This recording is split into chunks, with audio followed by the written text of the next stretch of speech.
Very very good morning students, this is Juhi Mishra, आपकी biology educator. और genetics के फिर कॉन्टिन्यूड पार्ट में आज हम लिंकेज की बात करेंगे और लिंकेज का एक बेसिक कॉन्सेप्ट हम यहाँ पे डिस्कस करेंगे जहाँ से क्वेश्चंस मैक्सिमम बनते हैं, कॉम्पिटिशन्स में पूछे जाते हैं। आप सबसे पहले तो एक टर्म याद रखिए कि जब भी आप लिंकेज को डिस्कस करते हैं यानी कि आपके दिमाग में टी.एच. मॉर्गन का नाम आना चाहिए। लिंकेज का पहला जो प्रपाउंडेशन था ये थॉमस एंड मॉर्गन का था। और लिंकेज का मतलब होता है tendency of gene to stay together या टू रिमेन टुगेदर। मतलब जब एक क्रोमोसोम पे जीन्स अगर साथ में रहने की टेंडेंसी शो करते हैं, वो कई जनरेशन्स में साथ साथ दिखाई देते हैं और इस तरीके से पेरेंट का जो कम्बिनेशन बच्चों में आता है वो ज़्यादा और कोई जो वेरिएशन वाला कम्बिनेशन है अगर वो कम, तो यानी इस फिनोमिनन को हम और आप लिंकेज कहते हैं। Tendency of a gene to stay together, to transfer together from generation to generation. सबसे बड़ा कॉन्सेप्ट ये है कि लिंकेज जो होता है it is just opposite to crossing over. ये आपको याद रखना है कि ये किस चीज़ के अपोजिट है। ये क्रॉसिंग ओवर के अपोजिट है, ये रिकम्बिनेशन के अपोजिट है। और मेंडल का जो थर्ड लॉ है, लॉ ऑफ इंडिपेंडेंट असॉर्टमेंट, ये उसके भी अपोजिट है। यानी अगर कभी भी लिंकेज होगी तो क्रॉसिंग ओवर नहीं होगी, रिकम्बिनेशन नहीं होगी और इंडिपेंडेंट असॉर्टमेंट नहीं होगी। इस बात को याद रखिए। लिंकेज के साथ एक फॉर्मूला इंपॉर्टेंट है कि स्ट्रेंथ ऑफ लिंकेज किस चीज पे डिपेंड करती है। Strength of linkage is inversely proportional to distance between gene. यानी अगर एक क्रोमोसोम पे जो जीन पाए जा रहे हैं, सपोज एक क्रोमोसोम है और एक जीन ए लगा है, जीन बी लगी है, जीन सी लगी है, तो लिंकेज ए और बी की ज़्यादा होगी, बी और सी की ज़्यादा होगी as compared to gene A and C. क्योंकि जिन जीन्स के बीच में दूरी कम होती है लिंकेज हमेशा उनके बीच में स्ट्रांग होती है।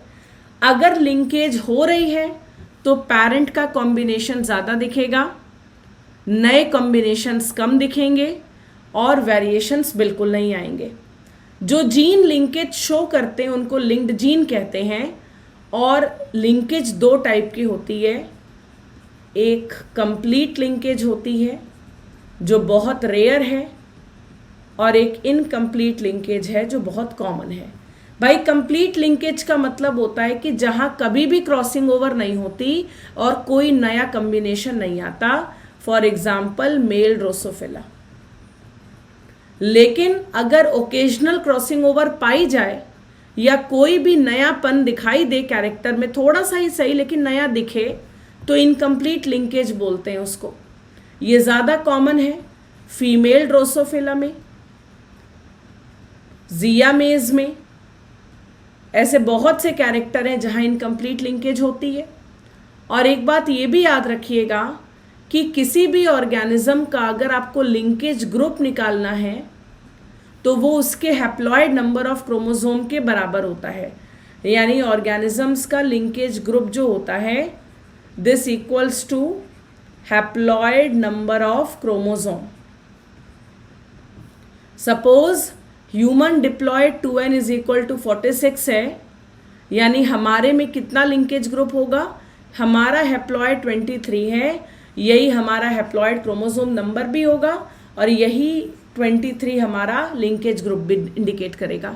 यानी जिस ऑर्गेनिज्म का जितना उसका हैप्लॉइड क्रोमोसोम नंबर होगा उतना ही उसका, ठीक है, लिंकेज ग्रुप होता है। तो ये छोटा सा कॉन्सेप्ट है लिंकेज का, इसको याद रखिएगा। और यहाँ पर एक केस है फिगर नंबर 5.11 का, ये मैं आपको बता दूँ। इसको डिस्कस करते समय बस आपको ये ध्यान देना है कि जो क्रॉस ए है यहाँ पे ड्रोसोफिला की फीमेल जिसमें 2 एक्स क्रोमोसोम है और एक ड्रोसोफिला का मेल है जिसमें एक एक्स और एक वाई है। Same with the cross B. केवल आपको बस ये देखना है कि क्रॉस ए में जो क्रोमोसोम पे जीन है स्मॉल वाई स्मॉल डब्लू, इनके बीच में डिस्टेंस कम है और क्रॉस बी जो आपने लिया है, इस क्रॉस बी में जो क्रोमोसोम्स पर जीन है वहाँ डिस्टेंस ज़्यादा है, यानी डिस्टेंस ज़्यादा है बी वाले में और ए वाले में डिस्टेंस कम है।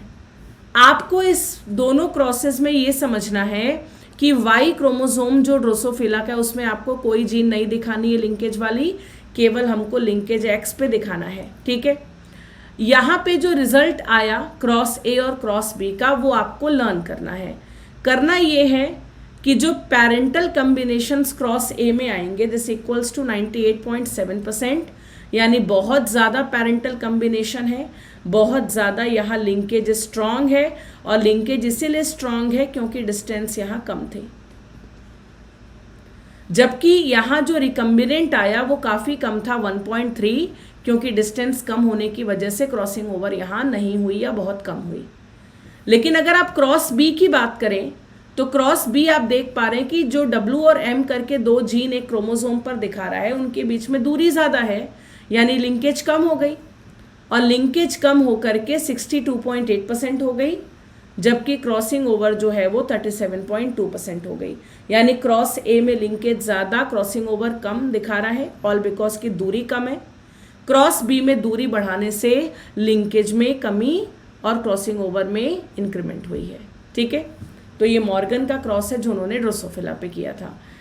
तो ऐसी छोटी छोटी कॉन्सेप्ट वीडियोस के लिए मुझे फॉलो करते रहें, और आगे और क्या पढ़ना है, क्या टॉपिक आपको चाहिए, this you can suggest me in the comment section also. Channel को लाइक और सब्सक्राइब ज़रूर करेंगे, वीडियो ज़रूर शेयर करेंगे। Thank you so much, all the very best, जय हिंद, थैंक यू।